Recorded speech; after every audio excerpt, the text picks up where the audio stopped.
सुना है जब से पूतना आई है तब से कोई घुसने को नहीं पाता नंद बाबा के घर में आंगन में। आप थोड़ा सा कुछ कर दो जुगाड़ तो मेरा काम बन जाए, नहीं तो अब की अवतार में दर्शन नहीं कर पाऊंगा। कहते हैं पत्नी वही जो पति की विपत्ति में सहायता करे। माता पार्वती ने कहा मैं कुछ करती हूँ। और जानते हो अन्नपूर्णा ने क्या किया? अन्नपूर्णा ने कहा कि मोहन न नारी नारी कर रूपा। स्त्री कभी स्त्री के रूप में मोहित नहीं होती, इसलिए मैं जाऊंगी। हाँ बातों को मान लेती, पुरुष जाएगा तो घर में घुसने के लिए नहीं पाएगा, लेकिन मैं जाऊंगी तो घर में घुस जाऊंगी और मैं माताओं से दोस्ती बना लूंगी और दोस्ती बना के कुछ जुगाड़ कर दूंगी। बस आपको संदेशा दे दूंगी, आप आ जाना दर्शन कर लेना। लेकिन मैं जाऊं भी तो कैसे? और तभी विचार आया, माता पार्वती ने गोपी का रूप बनाया और सर पे रखा डलिया खिलौने और नंदगांव में पहुंच गई। चिल्ला चिल्ला के कहने लगी कि खिलौना बेचने में आई, खिलौना बेचने में आई, खिलौना बेचने में आई, खिलौना बेचने में आई, बेचने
लेकिन उनका जो लाला है ना वो श्याम वर्ण का है और आपके पास खिलौना किस किस रंग का है जरा बताओ।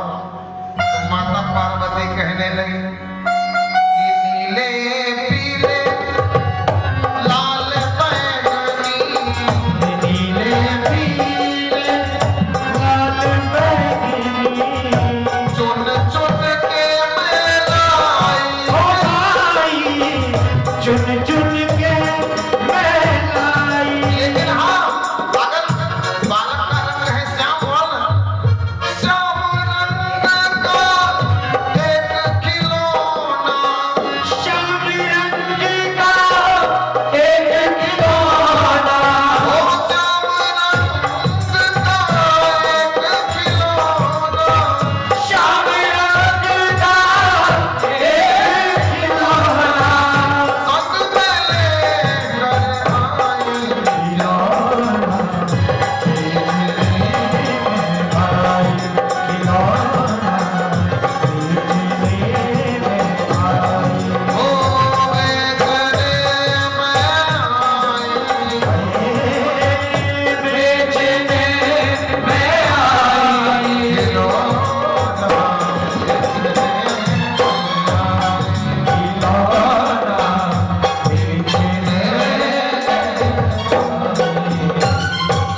लेकर ना निकली बालक को, नंदरानी मन में घबराई। अरे पहले तो रूप बना करके पूतना आई थी, आज हो सकता है खिलौना बेचने वाली आ गई हो बना करके रूप, तो गड़बड़ हो जाएगा। कहते हैं माता पार्वती ने इशारा किया यहीं से कि भोले बाबा लगता है आपका काम बनेगा नहीं, तो भोले बाबा ने वहीं से चक्कर चलाया। और चक्कर जानते हो क्या चला? कन्हैया ने रोना प्रारंभ किया। अब तो तहलका मचा दिया। महाराज बालक बाला नाम रोदनम बलम, बालक के अंदर बल नहीं होता, लेकिन रोने की इतनी बड़ी ताकत होती है तो चाहे बड़े बड़े डॉक्टरों को भी झुका दे अगर रोने पे आ जाए तो। पूरे नंदगांव को तहस नहस कर दिया कन्हैया ने रो करके। और जब रोने लगे तो माता पार्वती ने कहा इसका तोड़ मेरे पास है, इसका तोड़ मेरे पास है, लेकिन वो कैलाश पर्वत से बाबा जी आएंगे, वो झाड़ फूंक बढ़िया करते हैं और झाड़ फूंक करके आपके बालक का रोना कम कर देंगे। तरीका मेरे पास बढ़िया है, लेकिन बाबा को बुलवाना पड़ेगा। नंदरानी ने कहा बिल्कुल बुला लो, जो खर्चा लगेगा मैं दे दूंगी। बोलिए सच्चिदानंद भगवान की। आज माता पार्वती ने इशारा किया भोले बाबा की तरफ, और भोले बाबा चले कैलाश पर्वत से नंदरानी के दरवाजे पे आए। अब कहते हैं मेरे कन्हैया रो तो रहे थे, लेकिन जैसे नंदरानी अपने घर से लेकर के दरवाजे पर पहुंची तो कन्हैया का रोना आधा कम हो गया। दरवाजे से बाहर निकली तो और आधा कम हो गया। और जब भोले बाबा के गोदी में दे दिया तो कन्हैया केवल सिसक रहे थे। भोले बाबा ने कन्हैया को अपने गोदी में उठा लिया और नाचने लगे कि जुग जुग जी मेरे यशोदा मैया तेरो ललना, जुग जुग जी मेरे यशोदा मैया तेरो ललना, जुग जुग जी मेरे यशोदा मैया तेरो ललना, जुग जुग जी मेरी यशोदा मैया तेरो ललना।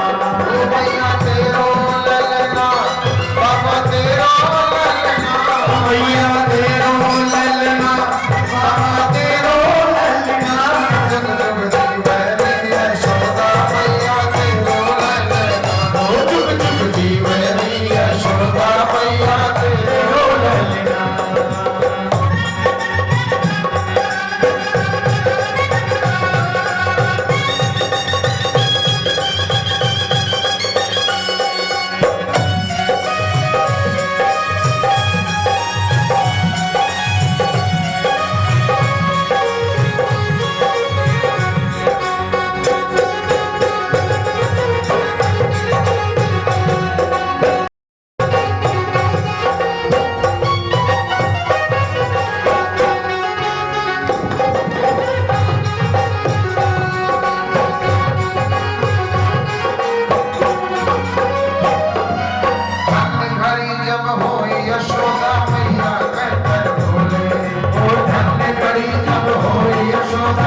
अतिथि देवो भव।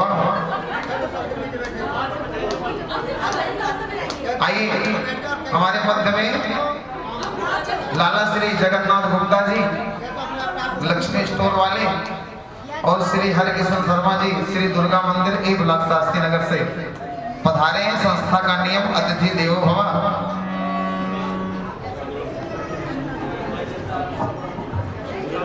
श्री साधुराम गुप्ता जी और श्री शिव मंदिर A84 से महिला मंडल कमेटी से आई हुई माताएं, आपका भी स्वागत है। आप भी एक बार आएंगे। बोलिए सच्चिदानंद भगवान की जय। आइए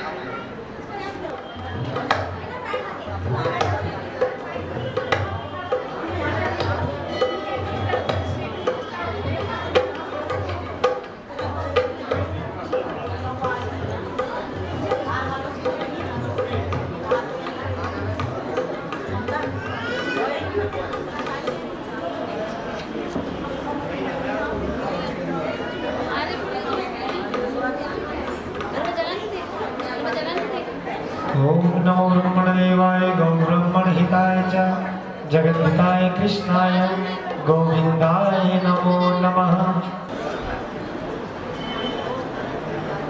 आइए संस्था के श्री साधुराम गुप्ता जी।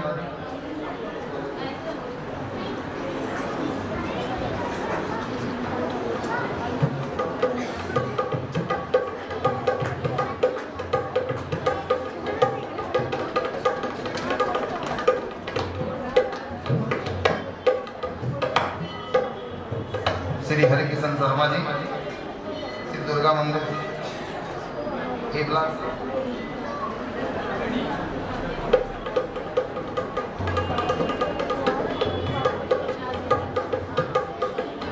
और महिला मंडल कमेटी A84 शास्त्री नगर से।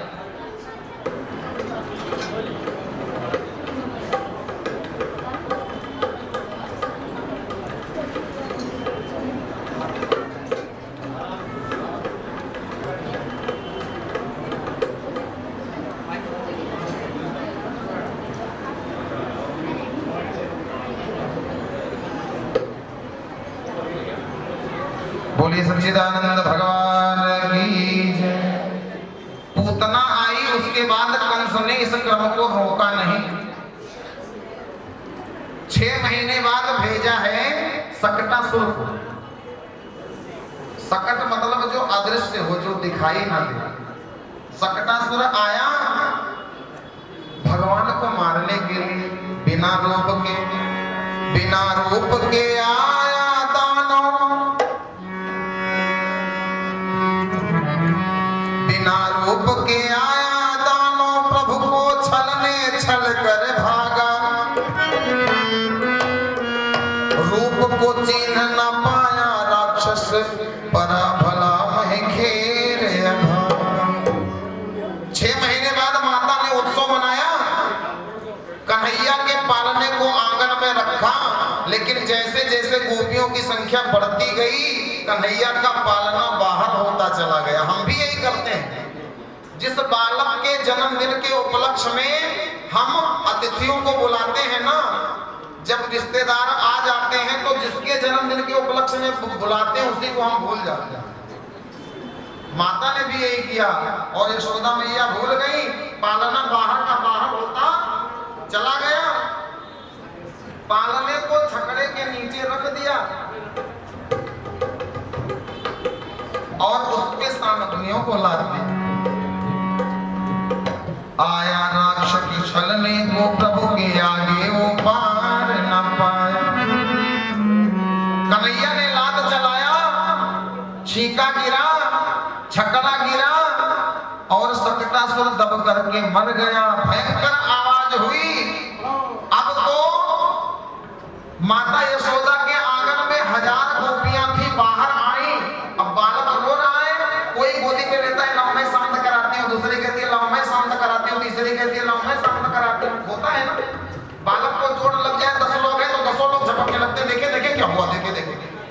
अब भगवान ने कहा वो तो मारने आया था, इतना कष्ट नहीं मिला, लेकिन ये एक गोद से लेकर के 1000 गोद में जाते जाते तो मेरे शरीर का नस ढीला हो जाएगा। एक गोपी लेती है, वो दूसरे को गोद में देती है, दूसरी लेती है, तीसरे के गोद में देती है, तीसरी लेती है, चौथे के गोद में देती है, और कन्हैया गोदी में बटने लगे।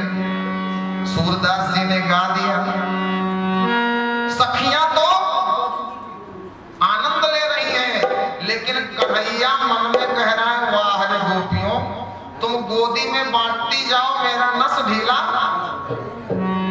कि सखियां झूमे मैया झूमे, सखियां झूमे मैया झूमे। देखो बालक बने हैं हमारे भगवान, देखो बालक बने हैं हमारे भगवान, ओ देखो बालक बने हैं हमारे भगवान, ओ देखो बालक बने हैं हमारे भगवान। कभी इस गोद में, कभी उस गोद में, कभी इस गोद में, कभी उस गोद में।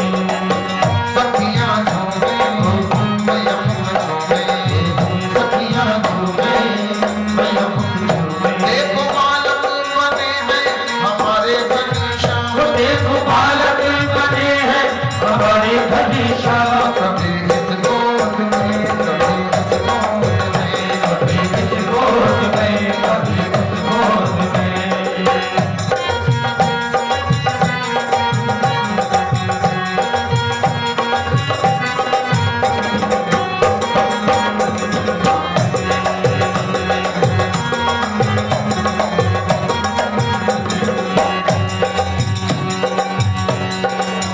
जूत जूत मिले सखियां आवे, जूत जूत मिले सखिया आवे, जूत जूत मिले सखियां आवे, जूत जूत मिले सखिया आवे।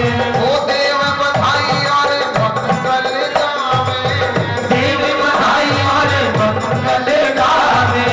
नारी नवेली सखियन बेली, नारी बदली सखियन बेली। देखो बालक बने हैं हमारे भगवान, देखो बालक बने हैं हमारे भगवान, कैसे सुंदर सजे हैं हमारे भगवान, कैसे सुंदर सजे हैं हमारे भगवान। कभी इस गोद में, कभी उस गोद में, कभी इस गोद में, कभी उस गोद में। श्री राधे।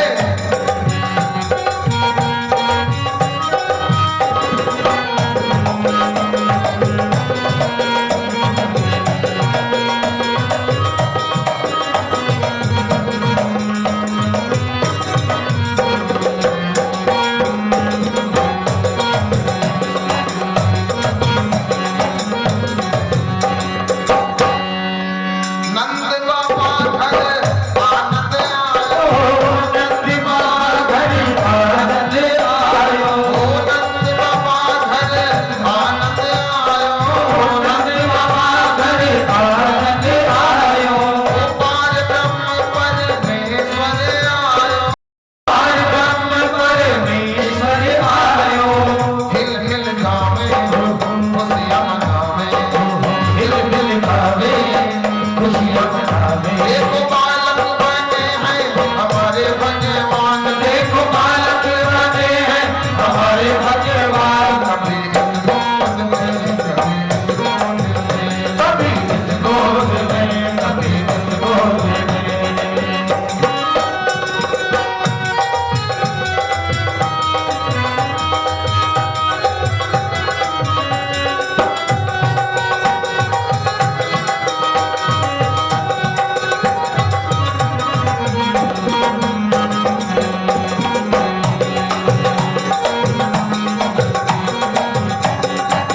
कैसा सुंदर मेरा श्याम सलोना, ओ कैसा सुंदर मेरा श्याम सलोना, ओ कैसा सुंदर मेरा श्याम सलोना, ओ कैसा सुंदर मेरा श्याम सलोना।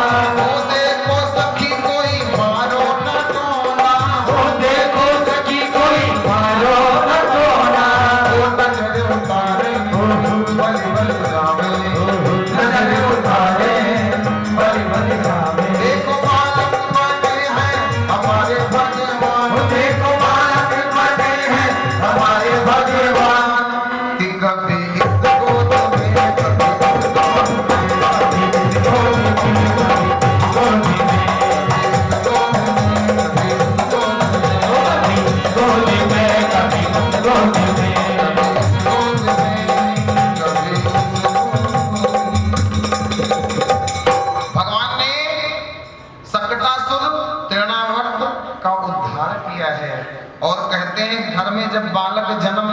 करके आए तो जीवन में 16 संस्कार होते हैं। पहला संस्कार जन्म लेने के बाद का जो होता है वो होता है नाल छेदन संस्कार। जन्म लेने के बाद, वैसे तो गर्भाधान संस्कार अच्छा, लेकिन इन संस्कारों में हम सब भूल चुके हैं। एक संस्कार याद रखते हैं और वो है अंतिम संस्कार। जीवन भर याद नहीं दिलाते हैं, लेकिन ये याद दिलाते हैं मरने वाले को तेरा अंतिम संस्कार है, चलेंगे। जब तक वो जानता है तब तक कोई संस्कार उसका मनाने नहीं करेगा। लेकिन भगवान का नामकरण संस्कार हुआ है और उसकी बड़ी सुंदर विचित्र कथा है। नामकरण संस्कार कि जिनके नाम अनेक अनुपा, जिनके नाम अनेक अनुपा, जिनके नाम अनेक अनुपा, जिनके नाम अनेक अनुपा, अज सच्चिदानंद अनुरूपा, अज सच्चिदानंद अनुपा। जिनके नाम अनेकों हैं। कोई सच्चिदानंद कहता है, कोई हरि कहता है, कोई नारायण कहता है। ऐसे परमात्मा का भी नामकरण हुआ है। बोले क्यों? भगवान ने ये लोगों को अनुभव कराया है कि जीवन में बिना नाम के कोई नहीं रह सकता। बिना नाम के अच्छा एक तरीका और है, नाम भी हो तो गुण के अनुसार। गोवर्धन पर्वत उठाते हैं तो गिरवलधारी, मुरली बजाते हैं तो मुरली अच्छा। भगवान उल्टा काम भी करते हैं तो लोग उनके नाम से जयकारा लगाते हैं। रण को छोड़ करके भगते हैं तो रण छोड़ भगवान। ये गुण है। उन्होंने गोवर्धन उठाया, लेकिन अन्यथा मत लेना। कलयुग वालों ने नामों को इतना बेधर्म कर दिया है कि महाराज कहते तो हैं जथा नामे तथा गुणे, लेकिन नाम जो रखते हैं वो गुण नहीं होता। जो नाम रखते हैं, एक बार एक गांव में एक लड़के का नाम था बुद्धू। क्या? अच्छा, बुद्धू नाम तो गांव वाले उसको खूब चिढ़ावे, बुधवा बुधवा। ए बुधवा कहाँ जा रहा है? ए बुधवा। अब वो परेशान हो गया बेचारा। एक दिन माँ से कहने लगा, मैया मैं इस गांव में रहूंगा नहीं। माँ तो माँ होती है। बोला बेटा तेरा नाम मैंने सोच समझ के रखा है। संसार में जो बुद्धू बन के रहेगा वो तरक्की करेगा, जो छोटा बन के रहेगा वो तरक्की करेगा। कहने लगा नहीं, मैं ऐसे मानूंगा नहीं। आज मैं पूरे समाज में घूम करके पता लगाऊंगा कि मेरा नाम सही है कि संसार में जो लोगों का अच्छा अच्छा नाम है वो सही है। निकल पड़ा बुधवा घर से अपने नाम का पता लगाने। पहुंच गया विपरीत दिशा में, नाम के गुण को क्या पहचाने। विपरीत वाले दिशा में जो गांव पड़ता था वहां पहुंचा, उल्टे हाथ पे। तो गांव में पहुंचा तो पता किससे पूछूं। अब डरने लगा, पूछूंगा किसी से तो कोई बुरा मान जाएगा। देखा तो सामने एक औरत किसी के घर के दरवाजे पे बैठ करके और फटे कपड़े पहन करके बर्तन मांज रही थी। बर्तन मांज रही थी। उसने पूछा, बहन जी आपका घर है? कहने लगी नहीं। उसने कहा नहीं मेरा घर नहीं है, मैं तो यहाँ इनके यहाँ रोज आती हूँ काम करने, मैं काम वाली हूँ, मजदूरी करती हूँ। कहने लगा कितना पा जाती हो? तो कहने लगी कि दिन भर झाड़ू पोछा बर्तन मांज के जाती हूँ तो एक नया मुझे मिलता है। उस जमाने में एक नया सिक्का बहुत था। बोले एक नया सिक्का मिलता है। कहने लगा फिर अपना नाम बताओ, आपका नाम क्या है? तो इस स्त्री ने कहा कि मेरा नाम है लक्ष्मी। कहने लगा नाम है लक्ष्मी और दूसरे के यहाँ बर्तन मांज रही हो, ये भी नाम सही नहीं है। अगले गांव में बढ़ा तो देखा है उस गांव में एक भिखारी कपड़ी बजा करके और हाथ में कटोरा लेकर के भीख मांग रहा था। कहने लगा भैया कहने लगा क्या बात है? भिखारी ने कहा। बुद्धू ने कहा ये तुम भीख मांगने का काम करते हो? कहने लगा खेत पात नहीं है घर में, ना कोई साधन है, इसलिए भीख मांग करके गुजारा करता हूँ। तो बुद्धू ने पूछा फिर आपका नाम बताओ क्या है? तो भिखारी ने कहा मेरा नाम है धनपति। क्या नाम है? कहने लगा ये भी नाम सही है। जब तुम धन के पति हो तो तुम भीख क्यों मांग रहे हो? बुरा मत लेना किसी का नाम अगर होगा। आगे गांव में बढ़ा तो देखा गांव में भीड़ लगी है, एक मरी हुई, एक मरा हुआ शरीर पड़ा है और 10 लोग उसको घेर करके खड़े हैं। भीड़ को चीरते हुए पहुंचा और कहने लगा भैया क्या हुआ? तो लोगों ने कहा क्या बताएं, हमारे यहाँ एक बुजुर्ग थे वो मर गए। तो कहने लगा मर गए? लोगों ने कहा हाँ। बोले जो मर गए इनका नाम क्या था? कहने लगे इनका नाम था अमर सिंह। क्या नाम था इनका? बोले इनका नाम था अमर सिंह। तो बोले जब इनका नाम अमर सिंह था तो मर क्यों गए? भागा वहां से और पहुंचा, कहने लगा भैया भैया मैं खोज करके आ गया, संसार में सबके नाम गुण के अनुसार नहीं है लेकिन मेरा नाम गुण के अनुसार है। उसने दोहा बना दिया। और दोहा जानते हो क्या बनाया? कि लक्ष्मी जी हैं करत मजूरी धनपति मांगत भीख। लक्ष्मी जी हैं, लक्ष्मी जी हैं करत मजूरी धनपति मांगत भीख, और अमर सिंह है मरे पड़े मोर बुधुए नाम है। जब लोगों के अंदर गुण के अनुसार नाम नहीं है तो मेरा नाम तो बुद्धू ही सही है। इसलिए अच्छा, दूसरी बात, हम शरीर के अनुरूप भी चले जाते हैं। लोग कहते हैं भैया शरीर ऐसा है जैसा रावण, लेकिन क्या रावण जैसी बुद्धि होती है? रावण का शरीर भी था, 10 शीश भी थे, लेकिन बुद्धि भी थी। अब शरीर लंबा चौड़ा हो जाए, रावण की तरह हो जाए, लेकिन बुद्धि निर्जीव की तरह हो। एक जगह रामलीला हो रही थी और रामलीला में जिसने रावण का रोल किया था वो पड़ गया बीमार। अब बीमार पड़ गया तो आज रावण का चरित्र है कौन निभाएगा? अब जो डायरेक्टर था उसने कहा तो बड़ा माथा बच्ची वाला काम हो गया, क्या करें?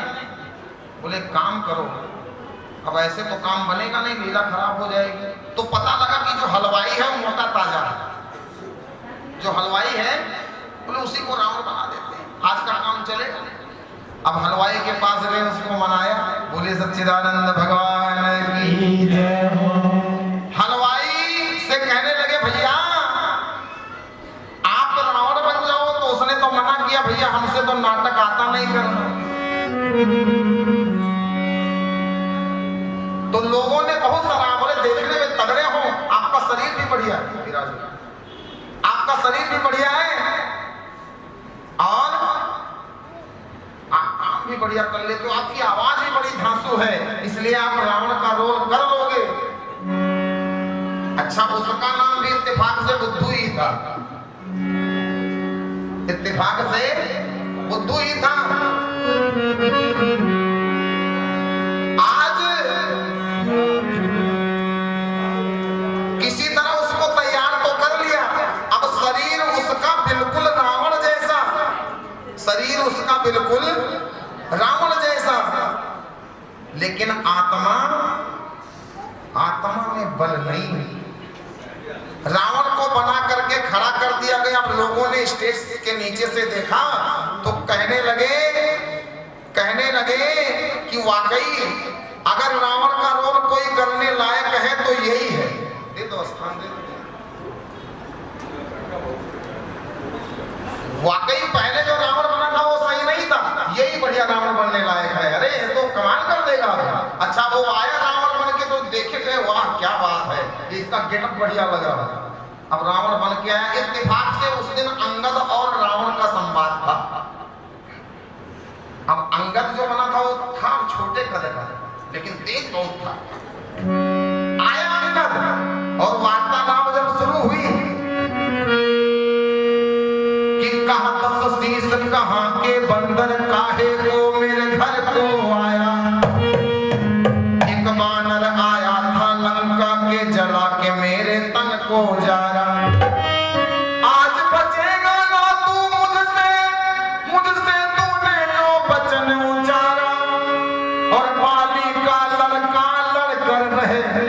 वरना जाएगा तू मारा। पहले तो बोला राम इतना तो सीख गया, लेकिन जो अंगद बना था लोगों ने कहा ये क्या बोलेगा इसके सामने, इसने तो इसकी बोलती बंद कर दी। अब जो अंगद बना था तो उसने भी मुश्तिका पटकी कि रे दस शीश खड़ा है तू मेरे आगे ना वचन उचारा, हूँ मैं बाली का लड़का लड़के तुझको रण में अब मारा। तो पिछली बार बंदर से बच के मरा नहीं, मर जा तू गंवारा, और समझ जा तेरे शीशों को और काट के मैंने पार उतारा। कहते हैं जो अंगद बना था वो छटका और तलवार निकाली और रावण के सिंहासन पे चढ़ गया। तो कहते हैं जैसे सिंहासन पे चढ़ा तैसे हलवाई कांपने लगा जो रावण बना था। अब वो चढ़ गया, उसने तलवार उठाई और रावण के कंधे पे रख दिया, और जैसे कंधे पे रखा तो तब बोला बुद्धू हलवाई काहे को भैया पे मतलब मारा, मैं बनना नहीं चाहा था रावण नाम था मुझको आया गंवारा। तो अच्छा खासा भोजन पकाता था, अब मुझ पे ऐसी विपदा आई, हाथ जोड़ के कहता हूं मैं रावण नहीं बुद्धू हलवाई। अरे क्यों मुझे मारे डाल रहे हो? अरे मैं रावण वावण नहीं हूं, मुझे मारो मत, मैं तो बुद्धू हलवाई हूं, तो बेफालतू मेरे ऊपर चढ़े जा रहे। जथा नामे तथा गुणे, रावण नाम देने से तद्बुद्धि नहीं आ जाएगी, वैसा कर्म होना चाहिए। और कन्हैया का नामकरण हुआ है तो ऐसा गुण भी था। गर्गाचार्य ऋषि आए हैं, कथाओं से आप परिचित हैं, और नामकरण संस्कार करवाया है कि जिनकर नाम अनेक अनुपम, जिनके नाम अनेक अनुपम, जिनकर नाम अनेक अनुपम, जिनके नाम अनेक अनुपम, अज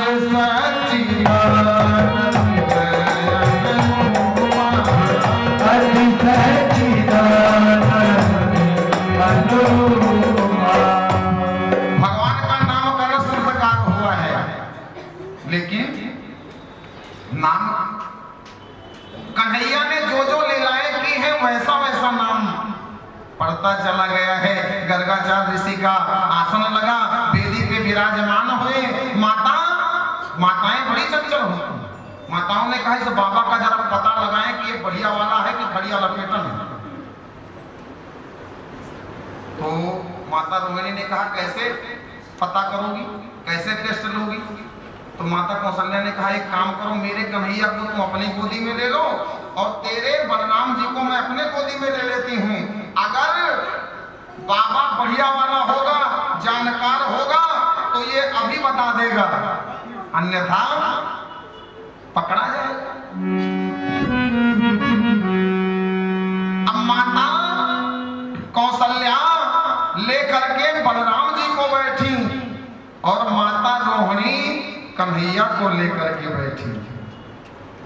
और जब लेकर के बैठी तो बाबा ने पत्रा खोला और सबसे पहले कौशल्या की तरफ इशारा किया, बोले अयम ही रोहिणी पुत्रो रमयत मुद्दो सुंदरो गुणो असंख्याको रामेति बलाधिक्यम बलम विदु। अयम रोहिणी पुत्र, अरे यशोदा तेरी गोदी में जो बैठा है तुम्हारा पुत्र नहीं, ये तो यशोदा, ये तो रोहिणी का पुत्र है।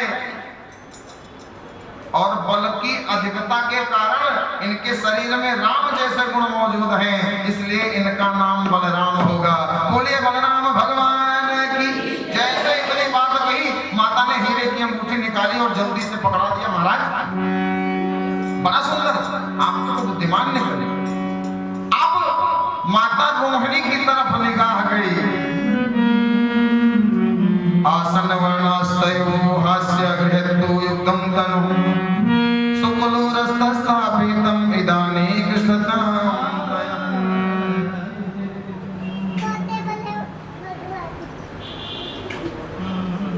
सच्चिदानंद भगवान की जय। कहते हैं इनका पहले शुक्ल वर्ण में जन्म हुआ था, फिर रक्त वर्ण में हुआ, फिर पीत वर्ण में, और अभी ये कृष्ण वर्ण में होकर के आए हैं। नाम के अनुसार रोहिणी नक्षत्र के जिस चरण में जन्म लेकर के आए हैं, उस चरण में नाम का पहला अक्षर पड़ता है बा, इसलिए इनका नाम होगा बांके बिहारी लाल। बोलिए बांके बिहारी लाल। और यही नहीं, इनका केवल एक नाम नहीं होगा, आपका बालक जैसी जैसी लीलाएं करता जाएगा, इसका नाम वैसे पड़ता चला जाए कि कोई कहे गोविंदा, कोई गोपाला, कोई कहे कोई गोपाला, मैं तो कहूँ सांवरिया बांसुरिया वाला। मैं तो कहूँ सांवरिया बांसुरिया वाला। कोई कहे गोविंदा, कोई गोपाला, कोई कहे गोविंदा, कोई गोपाला, मैं तो कहूँ सांवरिया बांसुरिया वाला। मैं तो कहूँ सांवरिया बांसुरिया वाला। जय गोविंदा गोविंदा गोपाला। गोविंदा गोपाला।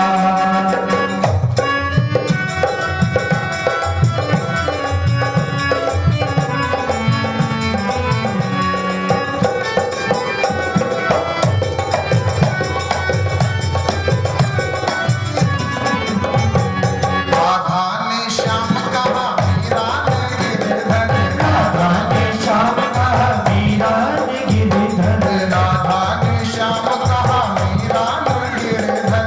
राधा ने श्याम कहा मीरा ने गिरधर। कृष्णा कृष्णा ने कृष्ण कहा उपजा ने नटवर। कृष्णा ने कृष्ण कहा जाने नटवर।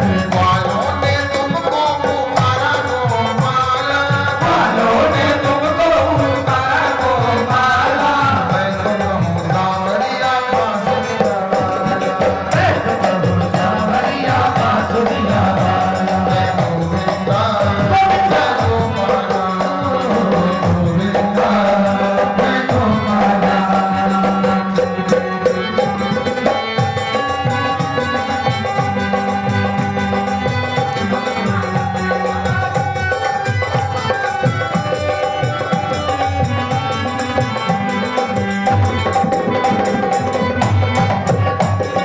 मैया तो कहती है सुन ले कन्हैया, मैया तो कहती है, सुन ले कन्हैया।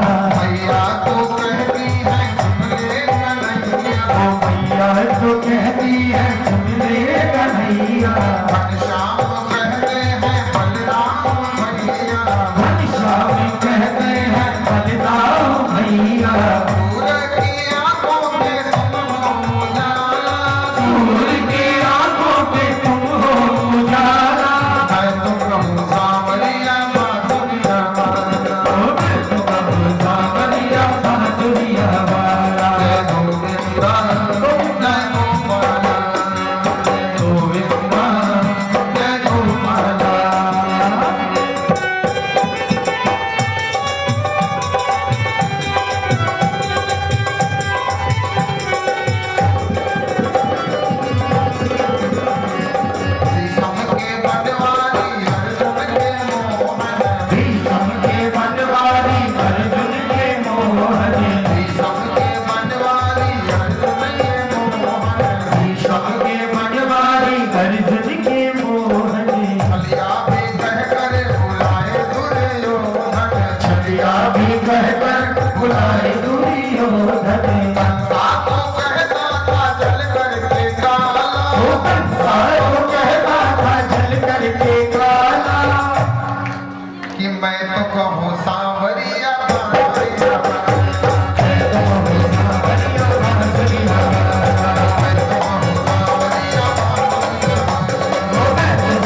बहुत हैं और समय घड़ी 7 की सुई कब पहुंच जाते कुछ पता ही नहीं चलता।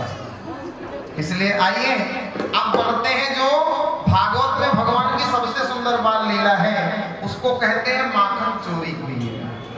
माखन कोई कहे तुझे माखन चोर, गली घर जाकर माखन चुराए,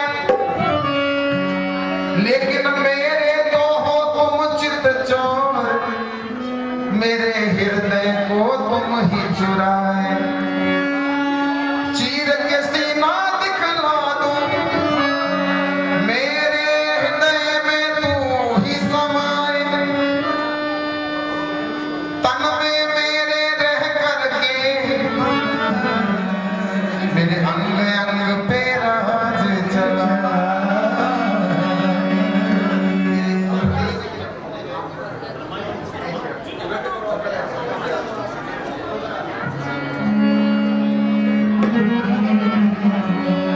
माखन चोरी की लीला थोड़ा थोड़ा समझ जाइए आप लोग, आवाज मत करना, बस थोड़ा थोड़ा आगे हो जाना। कहते हैं गोकुल में नियम है माखन और दही बेचने का, क्योंकि जिस राज्य में की भूमि उपजाऊ नहीं होती है वहां पे लोग अन्य साधन बना लेते हैं। उस पंडित जी खिसक जाएंगे, आप हट जाओ, खिसक जाएंगे।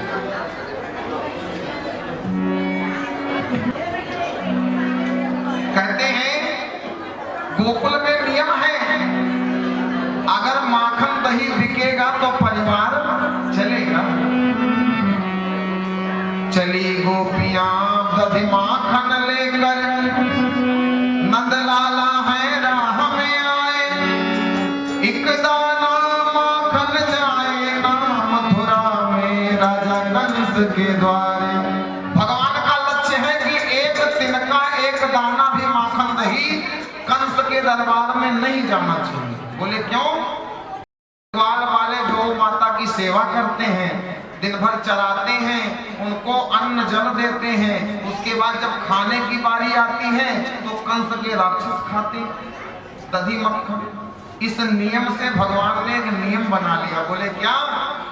बोले बच्चों का गैंग तैयार किया ग्वालों का, और गोकुल के चारों दिशाओं में अपनी टोली को खड़ा कर दिया। अच्छा, जो गोपी अपने सिर पे दही और माखन की मटकी लेकर के निकलती तो कन्हैया कह देता कि रुकिए, नहीं कहता कि नहीं ले जाना। कन्हैया कह देता जरा मटकी उतारो। गोपी कहती क्यों? बोले ऐसा है, मेरे मामा के दरबार में ले जा रही हूँ ना, तो मामा ने हमारे सैंपल टेस्ट करने के लिए हम लोगों को बिठा दिया है, सैंपल टेस्ट करने के लिए, देखिए सही माल है कि नहीं। गोपी कहती कोई बात नहीं, चुटके देख लो सैंपल। तो कन्हैया हाथ आगे बढ़ाता है, लेकिन उससे पहले हजारों ग्वाले हाथ आगे कर देते हैं। तो गोपी कहती है एक को चखाऊंगी। कन्हैया कहता है नहीं, मामा ने मेरे कह दिया है कि जब हजारों ग्वाले जो पास कर देंगे कि हाँ दही सही है तभी माना जाएगा। अब एक मटकी में 5-7 किलो दही आ सकता है, और एक गदोरी में अगर दही डाला जाए तो पूरी मटकी।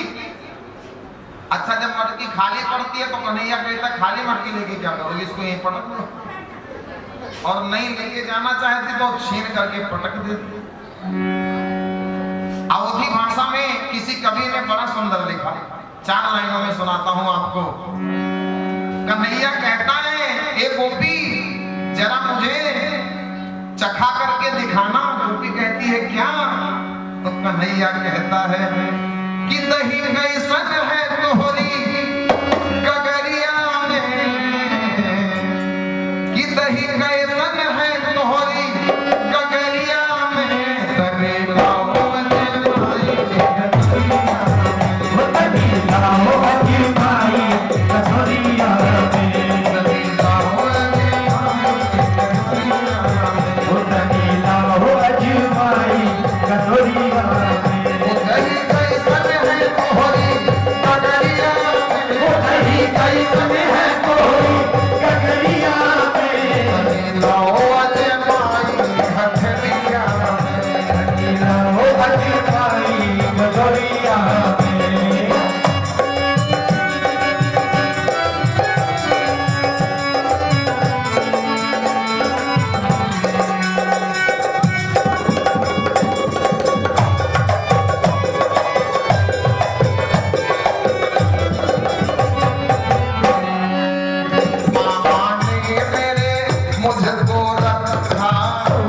मामा ने मेरे मुझको रखा, मामा ने मेरे मुझको रखा, ओ मामा ने मेरे मुझको रखा।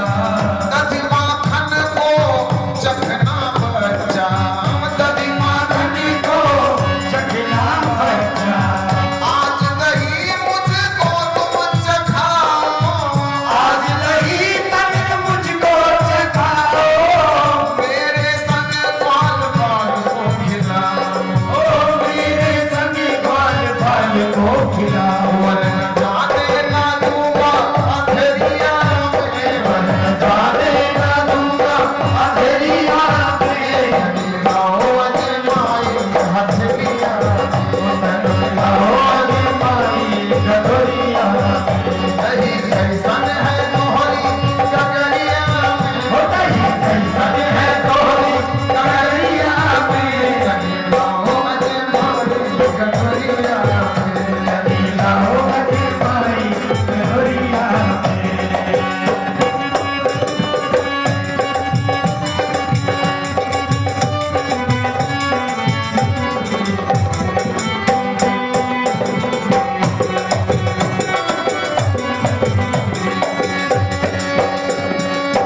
खड़ी विचार करें गोपी रानी, बड़ी विचार करें गोपी रानी, खड़ी विचार करें गोपी रानी, ओ बड़ी विचार करें गोपी रानी।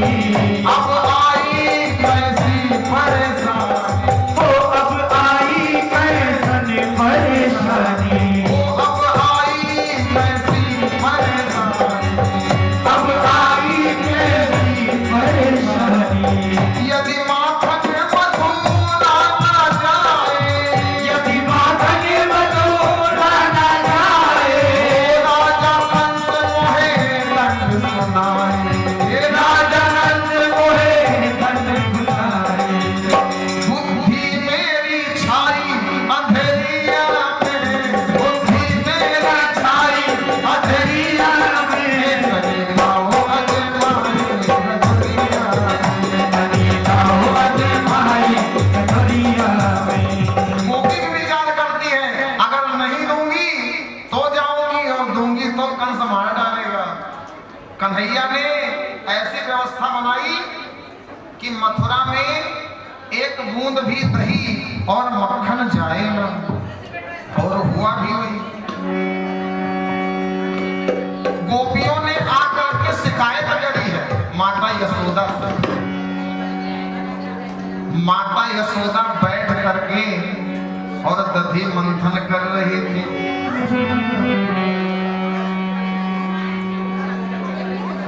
कन्हैया आया, कहने लगा भैया मुझे दुग्ध पान करा दो। तो मैया ने कहा मैं अभी दुग्ध पान करा नहीं सकती, मैं तो अभी दही मथ रही हूं। कन्हैया ने देरी नहीं लगाई, सिर पर से बट्टा उठाया और मटकी पे दे मारा, और जैसे मटकी पे दे मारा तो दही की मटकी बह चली। माता यशोदा ने क्रोध में आकर के और रस्सी उठाई, जिस ऊखल पे बैठ करके और दधी मंथन कर रही थी, उसी ऊखल में कन्हैया को बांधने लगी। मैं आज तुझे छोड़ूंगी, कहते हैं बांधने लगी तो जैसे परमात्मा को बांधने लगती रस्सी 2 अंगुल कम पड़ जाती, फिर जाती खोज करके लाती, फिर जोड़ती, फिर 2 अंगुल कम पड़ जाती। माता यशोदा ने 100 टुकड़े को जोड़ा लेकिन कन्हैया को बांध नहीं पाई।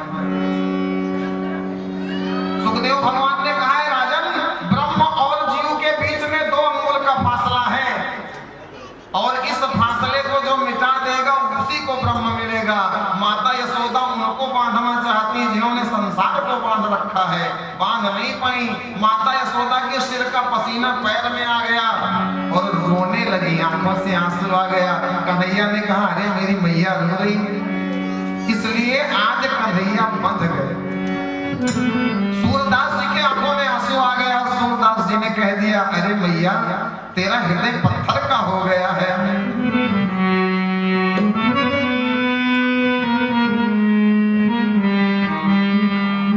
सूरदास जी ने कहा कि यशोदा तेरो कठिन ही जो मेरी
अरे तेरा हृदय पत्थर क्या क्या हो गया जो बांधो कुंवर कन्हाई। जग को बांध सकी नहीं मैया काहे को इस जग में आई। तेरा हृदय थका नहीं तूने बांध दिया मेरे कुंवर कन्हाई। यशोदा कठिन ही हो कहते हैं सूरदास जी ने गाया, इधर माता यशोदा ने बांध दिया ना, उधर भगवान ने लीला किया।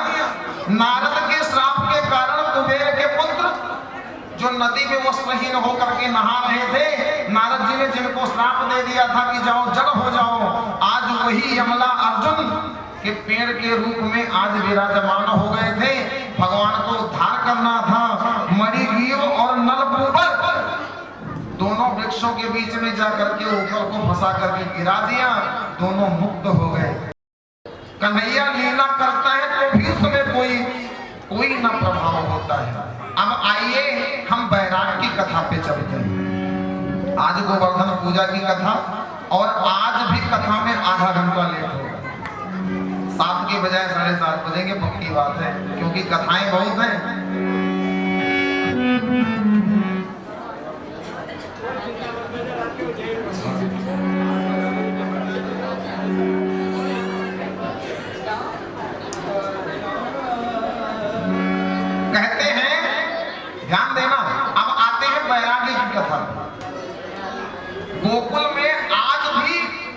गांव में नियम है, जो निचले स्तर वाले गांव हैं वहां में आज भी नियम है कि आज भी माताएं सर पे मटकी लेकर के और दही बेचने जाती हैं। और कहते हैं गोकुल में एक चंद्रप्रभा नाम की गोपी थी जिसका विवाह हुआ पड़ोस के गांव में, और पड़ोस के गांव में यानी नंद गांव में जब विवाह हुआ तो जब वो आई अपने ससुराल में तो पहले दिन तो मुंह दिखाई की रस्म हुई। ये मुंह दिखाई की रस्म भी बड़ी अजीब होती है। मुंह दिखाई जानते हो किसे कहते हैं?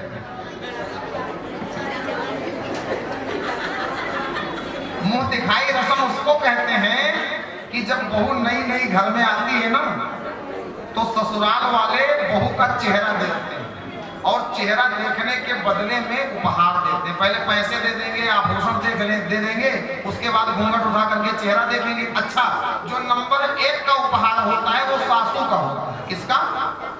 सासू। सासू सबसे बड़ा वाला आभूषण देगी बहू को और देने के बाद चेहरा देखेगी। मतलब चेहरा देखना इतना महंगा होता है सासू के लिए। पहले तो लंबा आभूषण दे करके चेहरा देख लेगी, उसके बाद 6 महीने बीतेगा तो कहेगी हम तुम्हारा चेहरा ही नहीं देखते। 6 महीने बीते, पहले तो पैसे देके आभूषण देकर के चेहरा देख लेगी, उसके बाद 6 महीने बीतेगा कहेंगे हमको तुम्हारा मुंह नहीं देखना चाहते। चंद्रप्रभा आई दुल्हन बन करके, उसकी सास ने उसको नियम समझाया। सासू माता नियम समझा देती है ना, ऐसे चलना है, ऐसे उठना है, ऐसे बैठना है, ऐसे जाना है, इनके घर जाना है, इनके घर नहीं जाना है। सासू माता का भी नियम बड़ा अजीब होता है। एक सभा में कथा हो रही थी तो मैंने पूछा सास किसे कहते? मैंने पूछा सास किसे कहते? तो एक लेडीज खड़ी हुई कहने लगी महाराज जी हम बताएं। हमने कहा बता दो। कहने लगी बुरा तो नहीं मानोगे? हमने कहा नहीं मानेंगे। कहने लगी जो सांस ना लेने दे उसे सांस, जो सांस ना लेने दे वही। सासू माता ने नियम समझाया और नियम क्या था? आज तो विवाह करके आई है, आज यहाँ पर रहेगी, आज तो चेहरा दिखाई हो जाएगा, कल से तुम्हारा जो हमारा पुश्तैनी काम है वो करना पड़ेगा। गोपी ने कहा कौन सा काम है? तो सासू मैया ने कहा अगर इस घर में आई है तो कल से तुझे अपने सर पे मटकी रख के और नंद गांव में दही बेचने जाना पड़ेगा। चंद्रप्रभा ने कहा बिल्कुल सही है, जाएंगे, बिल्कुल जाएंगे। अरे इसी बहाने वाला घूमने को तो मिलेगा। तो सासू माता ने कहा एक काम और करना, पहला नंबर तो दही बेचने जब जाना तो नंद बाबा वाली गली में मत जाना। अब बहू भी कटाक्ष उसने कहा क्यों? सासू ने कहा चुप रहो, जो कह रही वही समझो, नंद बाबा वाली गली में मत जाना। अब बहू ने कहा अगर गलती से चले गए तो कहने लगी फिर नंद बाबा की लड़की कृष्ण से बच के रही, कृष्ण से। अब वो बहू ही कौन जो अपने सासू की बातों का काट ना करे, वो सही बहू सिद्धि नहीं हो सकती। सासू माँ कहे जाओ तो जब तक पक्ष में न जाए। कहते हैं चंद्रप्रभा ने सर पे मटकी लादा और चल दी। सासू माता के बात को दिमाग में रख लिया कि सासू माँ ने कहा था कि नंद बाबा वाली गली में मत जाना, तो एक बार जरा जा करके देखती हूँ क्या जाता है। चली गई। अब गई तो मन में डर है। सासू माँ ने एक बात और कही थी, वो बात थी कि नंद बाबा के पुत्र कृष्ण से बच के रहना। तो सिर पे मटकी दही की और हृदय में बस गया कृष्ण। सर पे मटकी दही की, हृदय में बस गया कृष्ण। और दही दही चिल्लाते बोली अब तो ले लो कृष्ण। कह रही थी दही ले लो, दही ले लो। कई बार दिमाग में जो बात चलती है ना वो जुबान से निकलने लगती थी। दिमाग में कृष्ण बैठे थे और कह रही थी दही ले लो, तो दिमाग उसमें आ गया मुख से कि कृष्ण ले लो, कृष्ण ले लो। कन्हैया बाहर निकल के आया और ऐसे चुनरी को पकड़ा और कहने लगा क्यों री गोपी, मेरी मैया मुझे नहीं बेचती, मेरे बाबा मुझे नहीं बेचते, तू कहाँ की आई है मुझे बेचने वाली? मेरे यहाँ 1.25 लाख का है। गोपी ने कहा गलती हो गई, तेरा ही नाम कृष्ण है। कन्हैया ने कहा बिल्कुल, तू गोपी भगी तो कन्हैया ने चुनरी को पकड़ लिया, कहने लगी फिर ऐसे नहीं जाने दूंगा, ऐसे जाने नहीं दूंगा, इसका हरजाना देके जाना पड़ेगा, जो तूने कहा है कृष्ण ले लो। तो गोपी ने कहा कि क्या देना होगा? भगवान ने कहा बस कुछ नहीं है, मटकी ही रख दो और चलती बनो। गोपी ने कहा आज मेरी बोहनी खराब हो जाएगी। पहले दिन सासू जी के कहने पे आई थी दही बेचने, और अगर गलती से दही नहीं बेच पाई तो पहले दिन डांटी जाऊंगी। एक काम करो, आज मुझे मटकी ले जाने दो। कन्हैया ने कहा नहीं ले जाने दूंगा तो कहने लगी बेइज्जती हो जाएगी। एक काम करो, इस दही की मटकी के बदले मेरे गहने ले लो, क्योंकि मैं घूंघट करके जाऊंगी, अपने मायके से दूसरे गहने मंगवा लूंगी, चल जाएगा, लेकिन अगर मटकी नहीं गई तो मेरी बेइज्जती हो जाएगी। बोलिए सच्चिदानंद भगवान की। आइए हमारे मध्य में श्री दुर्गा मंदिर के ब्लॉक से महिला मंडल कमेटी से आई हुई श्रीमती ममता जी और अरुणा जी। सांवरे पड़ी है तो बड़ी बुरी बान रे, भैया मेरी छोड़ कन्हैया यशोदा के लाल रे, भैया मेरी छोड़ कन्हैया यशोदा के लाल रे, ओ भैया मेरी छोड़ कन्हैया यशोदा के लाल रे, भैया मेरी छोड़ कन्हैया यशोदा के लाल रे। ओ सांवरे पड़ी है तो बड़ी बुरी बान रे, सांवरे। मास्टर साहब के घर से आए हैं।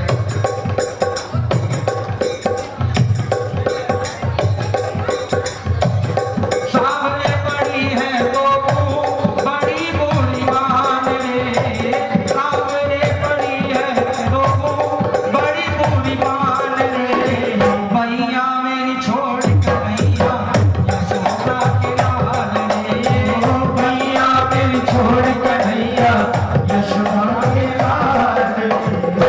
गोपी ने कहा एक काम करो, मेरे गहने ले लो, लेकिन दही की मटकी ले जाने दो। कन्हैया ने कहा ऐसा नहीं होगा। तो गोपी रोने लगी, कहने लगी मेरी बोहनी खराब हो जाएगी। कन्हैया ने कहा मैं चुनरी छोड़ूंगा नहीं जब तक दही की मटकी देके नहीं जाएगी।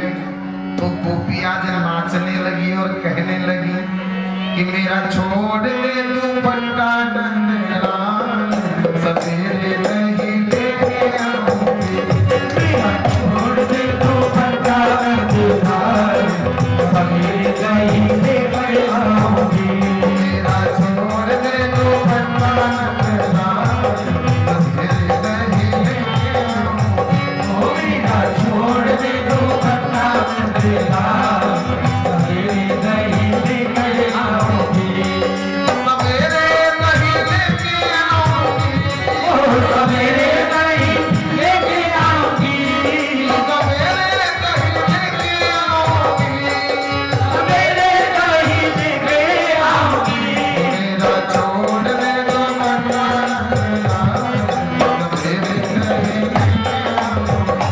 मेरा छोड़ दे दुपट्टा नंदलाल, सवेरे दही लेके आऊंगी।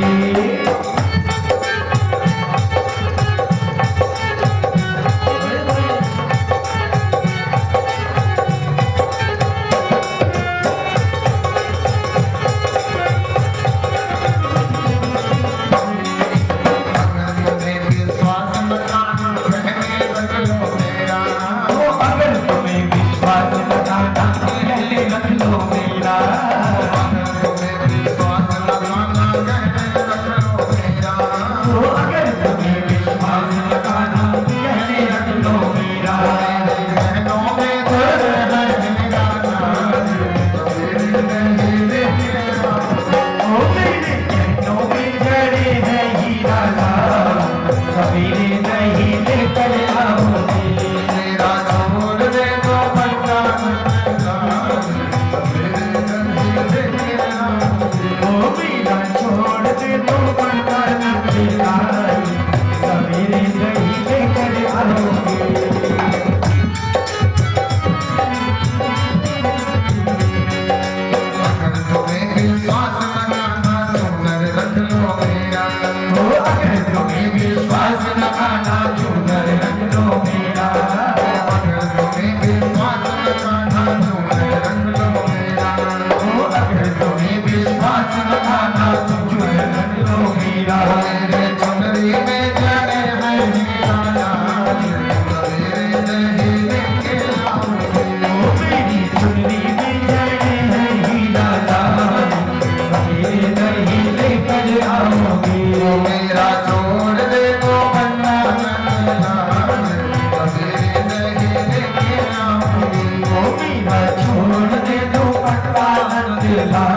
अपने रूप को बढ़ा करके।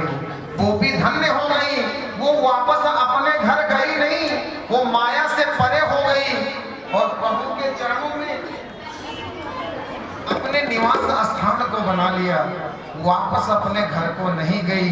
बैरागी वही मन हो जाता है जो कन्हैया के चरणों में खो जाता है। एक दिन गोपियों ने विचार किया,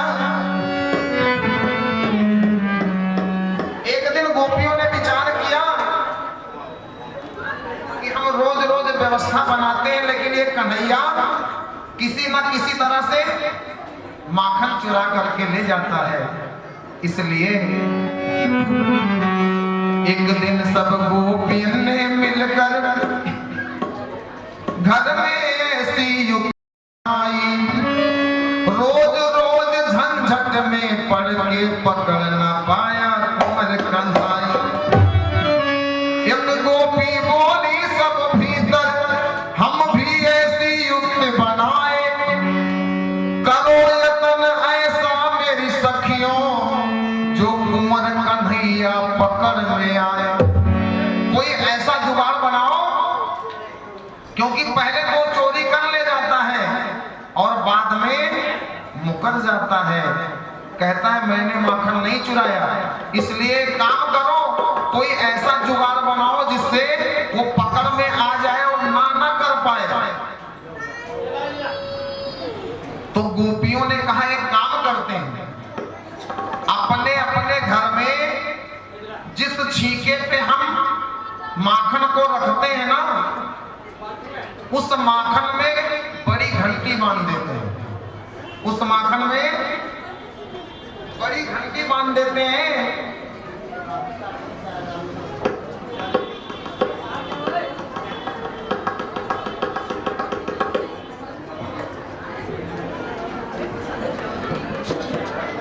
अपने अपने घर में जो छीका है जिसमें मटकी लटकाई जाती है ना, उसमें बांध देते हैं घंटी, और जैसे आएगा ये माखन को चुराएगा तो घंटी बच जाएगी और हम लोग पकड़ लेंगे। ध्यान देना, माताओं के अंदर भी बड़ा दिमाग होता है। अब सब गोपियों ने मिलकर के प्लान बनाया, और प्लान क्या था कि एक दिन ग्वालिन सब जुरनिया पकड़ो शाम को, एक दिन ग्वालिन सब जुरनिया पकड़ो शाम को, ग्वालिन सब जुरनिया पकड़ो शाम को, एक दिन ग्वालिन सब जुरनिया पकड़ो शाम को। बाबा पकड़ो शाम को, दोनों पकड़ो शाम को, पकड़ो शाम को, दोनों पकड़ो शाम को, एक दिन ग्वालिन सब जुरनिया पकड़ो शाम को, एक दिन ग्वालिन सब जुरनिया पकड़ो शाम को।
अच्छा नियम था, जिसके घर में माखन चोरी होना था उसके घर का बालक रात में 12 बजे कुंडी खोलेगा, क्योंकि ये गैंग था अपना ना। बालकों ने कहा काम नहीं बनेगा, अब चुराने जाएंगे तो घंटी बजेगी और पकड़े जाएंगे, घंटी खोलने लगेंगे तो भी बजेगी। कन्हैया ने कहा चिंता ना करो, होगी चोरी और जरूर होगी। श्री दामा के घर का नंबर था चोरी करने का। श्री दामा ने रात में 12 बजे कुंडी खोल दी और कन्हैया की टीम प्रवेश कर गई। और जैसे प्रवेश करी तो कन्हैया दौड़े माखन चुराने के लिए, लेकिन ध्यान आया, ऐसे रोका, बोले रुको, मैं माखन चुराऊं उससे पहले 2 मिनट में घंटी से बात कर लूं। कन्हैया ने घंटी से कहा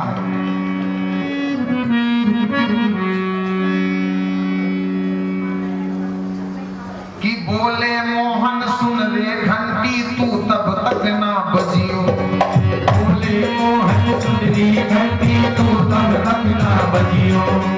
बोले मोहन सुन रे घंटी तू तब तक ना बजियो। बोले मोहन सुन रे घंटी तू तब तक ना बजियो। जब तक माखन चोरी न कर लूं तब तक तू चुप रहियो। जब तक माखन चोरी न कर लूं तब तक तू चुप रहियो। माखन जाके खूब बज जड़िया, पकड़ो श्याम को। माखन जाके खूब बज जड़िया, पकड़ो श्याम को। हाँ हाँ पकड़ो श्याम को, और पकड़ो श्याम को। पकड़ो श्याम को, पकड़ो श्याम को। एक दिन वाले सब जुड़ैनिया, पकड़ो श्याम को। एक दिन वाले सब जुड़ैनिया, पकड़ो श्याम को। कन्हैया चढ़ गए, माखन निकाल के देने रहे, ग्वाल वाले खूब खाने लगे, घंटी बजी नहीं। भगवान की बात को माना, कौन नहीं मान सकता भगवान की बात को। अच्छा सारे ग्वाल वाल जब खा चुके तो भगवान ने कहा जरा मैं भी अपने मुख में डाल लेता हूं। तो ग्वाल बाल में बांट के माखन, ग्वाल बाल में बांट के माखन, हाथ उठाया पागी। ग्वाल बाल में बांट के माखन, हाथ उठाया पागी। पहले ग्वाल बालों में बांटा और एक पाग अपने हाथ में उठाया। जैसे माखन मुंह में डाला तैसे घंटी बाजी। जैसे माखन मुंह में डाला तैसे घंटी बाजी। जैसे माखन मुंह में डाला तैसे घंटी बाजी। जैसे माखन मुंह में डाला तैसे घंटी बाजी। फिर तो वहां शोर मच जड़िया, पकड़ो श्याम को। तो वहाँ शोर मच जड़िया, पकड़ो श्याम को। बाबा पकड़ो श्याम को, दोनों पकड़ो श्याम को। पकड़ो श्याम को, दौड़ो पकड़ो श्याम को। एक दिन ग्वाल सब जुड़ैनिया, पकड़ो श्याम को। एक दिन ग्वाल सब जुड़ैनिया, पकड़ो श्याम को। हल्ला मच गया, गोपी जग के आ गई, भगवान को बंदी बना लिया गया, हाथ को रस्सी से बांध दिया गया। बोले अब ले चलो यशोदा के पास, वहीं लगाते हैं न्यायालय। तो जैसे लेकर के चलने लगी, भगवान ने कहा बेशक ले चलो, लेकिन मुझे 2 मिनट के लिए रुकने दो, मैं जरा घंटी से बात करता हूँ। मैंने इसको मना किया, फिर ये क्यों बजी? तो कन्हैया बोले कि क्यों री घंटी मना किया तू, क्यों री घंटी मना किया, फिर भी मानी ना बाजी। क्यों री घंटी मना किया, फिर भी ना मानी बाजी। क्यों रे घंटी मना किया, फिर भी ना मानी बाजी। ओ क्यों री घंटी मना किया, फिर भी ना मानी बाजी। अरे बोली घंटी सुनो श्याम, बिन घंटी भोग न लागी। बोली घंटी सुनो श्याम,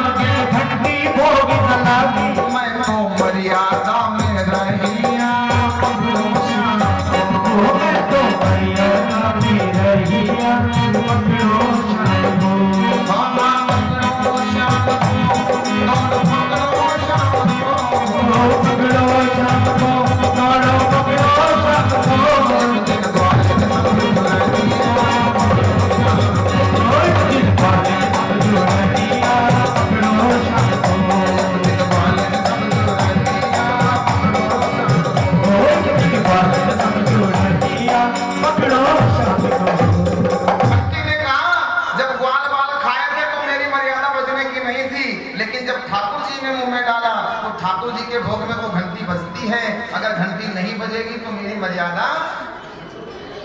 कन्हैया को पकड़ लिया गोपी और लेकर के चली माता यशोदा के पास।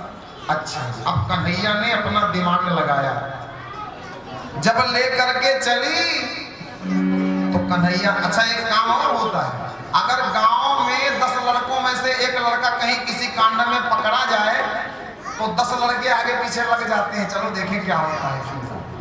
आज तो काम बनेगा इसका। कन्हैया को लेकर के गोपी चली, सारे ग्वाले पीछे पीछे चल रहे हैं। वो कन्हैया ने दिमाग लगाया। अब कन्हैया ने कहा, अरे गोपी तू मुझे लेकर के जा रही है, लेकिन गांव में बड़े बूढ़े सब खड़े हैं, तूने सर पे घूंघट भी नहीं किया, कम से कम घूंघट तो कर ले। तो गोपी ने कहा, चल चल, बड़ा बात करता है, बात करने वाला बना है, कोई बात नहीं, कर लेती। घूंघट कर लिया गोपी। अब कन्हैया ने देखा जब गोपी ने घूंघट कर लिया ना, तो कन्हैया ने दूसरी बुद्धि लगाई। गोपी एक काम कर, मेरा हाथ छोड़ दे। गोपी ने कहा, क्यों छोड़ दो, तो भाग जाएगा। कन्हैया ने कहा, मैं ये नहीं कह रहा हूँ छोड़ दे, मैं ये कह रहा हूँ कि मेरी नाड़ी दुख रही है तो ये हाथ छोड़ करके दूसरा वाला पकड़, ये हाथ छोड़ करके दूसरा वाला पकड़ ले। कहते कन्हैया ने एक हाथ छुड़ा करके